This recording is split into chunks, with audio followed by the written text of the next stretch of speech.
नमस्कार दोस्तों, JD maths पर आपका स्वागत है। आज हम राजस्थान हिस्ट्री का एक स्पेशल टॉपिक लेने वाले हैं, मारवाड़ के शासक मालदेव के बारे में। उसके बारे में चर्चा करेंगे। मारवाड़ के शासक थे मालदेव राठौड़, उनके बारे में हम पढ़ने वाले हैं। मालदेव राठौड़ कौन थे? ये थे राव गांगा या गांगदेव के पुत्र थे। गांगदेव की मृत्यु के पश्चात इन्होंने सोजत की गद्दी पर बैठे, जो 1531 से 62 तक शासन किया। कब से कब तक किया? 1531 से 1562 तक। अब मालदेव के दो प्रमुख सेनापति थे। कौन थे? जैता व कुंपा। ये थे दो प्रमुख सेनापति जिन्होंने 1541-42 में बीकानेर के शासक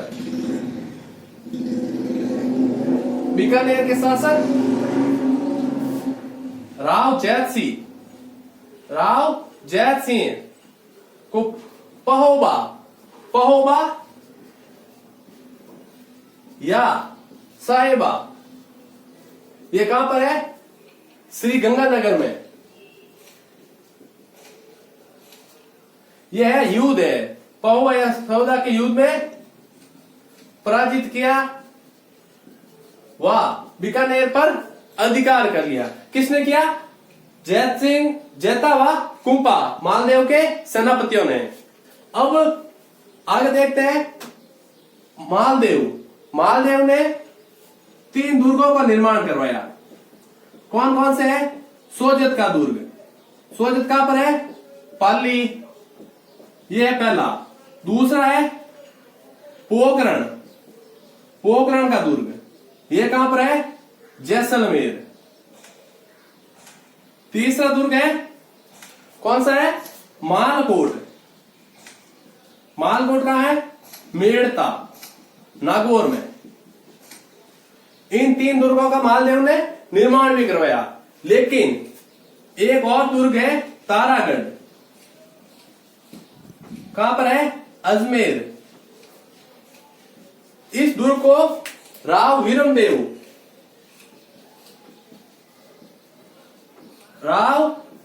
को पराजित कर इस पर अधिकार किया।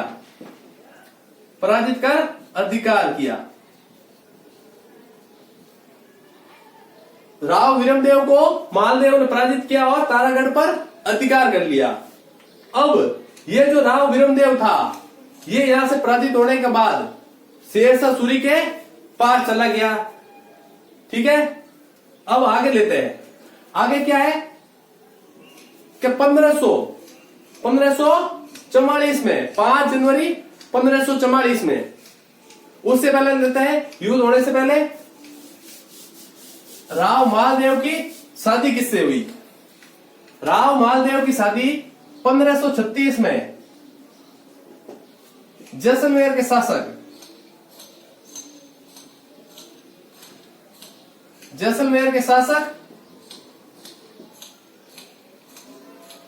कौन था? लूणकर्ण की पुत्री उमादे के साथ हुआ। किसके साथ हुआ?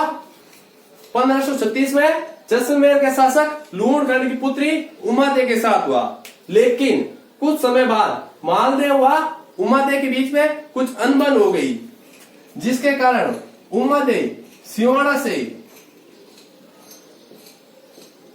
से तारागढ़ चली गई, रूट कर तारागढ़ चली गई। इसी रूटने के कारण ये जीवन पर्यंत तक तारागढ़ में रही।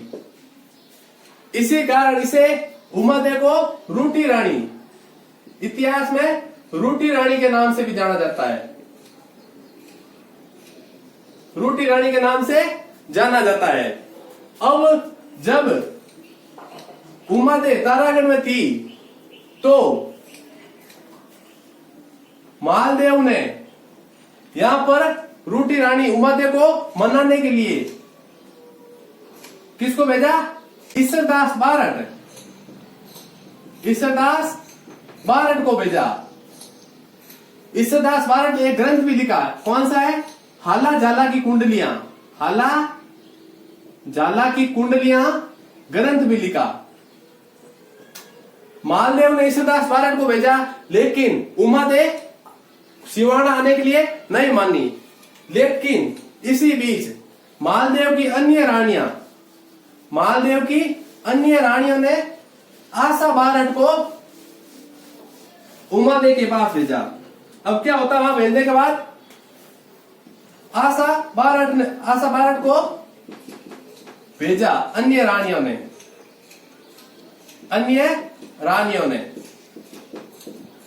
अब आशा बारट ने वहां जाकर क्या उमादे को दोहा सुनाया और स्वाभिमान जगाया।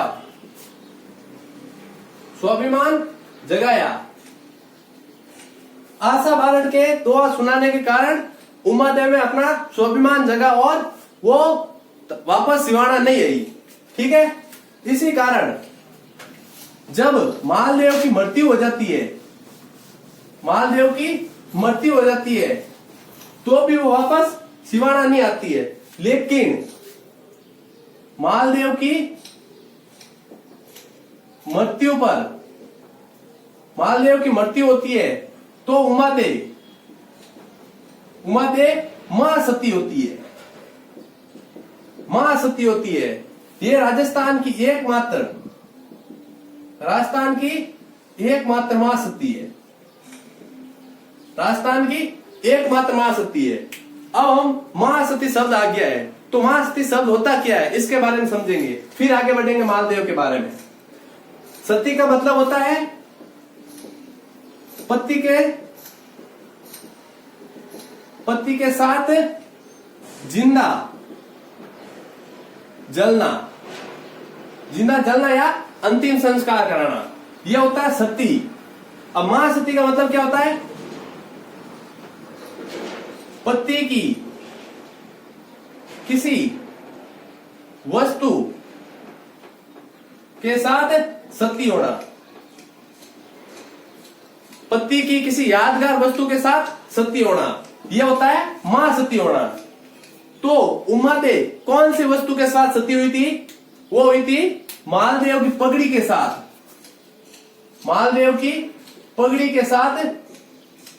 उमादे सती हुई थी। ठीक है, अब मालदेव के बारे में एक इंपॉर्टेंट फैक्ट है, वो पढ़ते हैं, वो सबसे इंपॉर्टेंट है। क्या है वो फैक्ट, वो देखते हैं।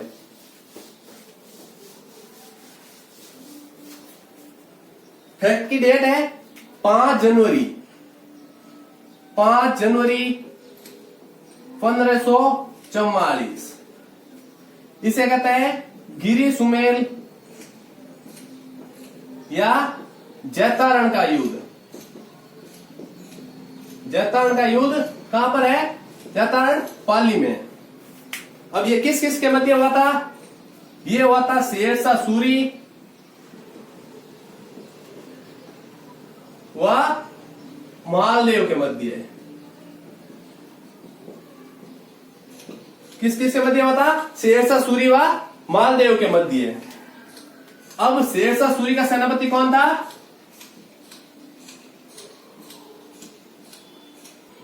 जलाल खां जलवानी। और मालदेव के सेनापति कौन थे? पहले हमने देखे थे, कौन थे? जैता व कुंपा। अब युद्ध के बारे में हम चर्चा करते हैं। शेरशाह सूरी ने 5 जनवरी 1544 से पहले मालदेव पर कई बार आक्रमण किए। किसकी निगरानी में? जलाल खां जलवानी की निगरानी में। लेकिन एक भी युद्ध सफल नहीं हुआ, एक भी आक्रमण सफल नहीं हुआ। तो शेरशाह सूरी छल कपट के लिए जाना जाता था। तो छल कपट क्या किया इसने? जैता व कुंपा, जिस घर में या जिस एरिया में रहते थे वहां पर शेरशाह सूरी ने 10,000 रुपए के 2 पैकेट जैता वाकुपा के घर के आगे डाल दिए। जैता वाकुपा के घर के आगे डाल दिए और किसी सेनापति की सहायता से, किसी सैनिक की सहायता से वो जानकारी मालदेव तक पहुंचवा दी। मालदेव तक क्या पहुंची जानकारी कि जैता वाकुपा जो मालदेव के विश्वसनीय सेनापति है वो शेरशाह सूरी के साथ शामिल हो गए। तो मालदेव उसलिए ये जानकारी प्राप्त करके डर गया था। तो शेरशाह सूरी इसके कारण बहुत खुश हुआ कि इसे यह जानकारी मिल गई और मालदेव 4 जनवरी 1544 को जैतारण का मैदान छोड़कर भाग गया। कहां भागा? सिवाना बाड़मेर भाग गया। जब सुबह जैता वाकुपा उठे तो वो अपने मालिक के बिना अकेले थे। उनको जब पता चला कि शेरशाह सूरी ने छल के साथ उन्हें मालदेव को यह बता दिया कि जैता वाकुपा शेरशाह सूरी के साथ मिल गए हैं, तो अब 5 जनवरी 1544 को इन दोनों के मध्य युद्ध होता है। कौन सा होता है? गिरी सुमेल का युद्ध, जिसमें जैता वाकुपा वीरता के साथ इसमें शहीद हो जाते हैं, वीर गति को प्राप्त हो जाते हैं। और कुपा की पत्नी और अन्य रानियों ने जौहर किया और ये राजस्थान का मारवाड़ का प्रथम वह एकमात्र साका हुआ जिसमें सेनापति जैता वाकुपा वीरगति को प्राप्त हुए और रानियों ने जौहर किया। जौहर प्लस केसरिया ये होता है साका, जिसमें वीरगति को प्राप्त होते हैं शासक और रानियां जौहर करती है, उसे साका कहते हैं। इसमें शेरशाह सूरी की विजय हुई। लेकिन इस विजय के बाद भी शेरशाह सूरी ने एक बात कही कि मैं मुट्ठी भर बाजरे के लिए हिंदुस्तान की बादशाह खो देता। यह किसने कहा? शेरशाह सूरी ने कहा कि मैं एक मुट्ठी भर बाजरे के लिए हिंदुस्तान की बादशाह खो देता। क्यों कहा? जब जैता वाकुपा की सास भरी आक्रमण को उसने देखा तो उसे लगा कि मैं पराजित होने वाला हूं, लेकिन उसने छल कपट के साथ इस युद्ध को जीत लिया। और एक बात अब देख लेते हैं, क्या बात? क्या मालदेव को फारसी इतिहासकारों ने हिंदुस्तान का हस्मत वाला शासक भी कहा है। क्या कहा है? हस्मत वाला राजा। अब इसमें वो बात सीखने जैसी है। क्या है? फारसी शासकों ने मालदेव को कहा है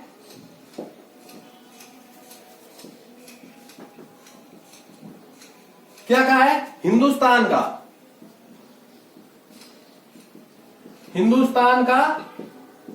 हस्मत वाला राजा कहा है। अब आपके माइंड में एक कंफ्यूजन वाला सवाल आ रहा होगा कि हस्मत वाला राजा या शासक किसे कहा है? फारस की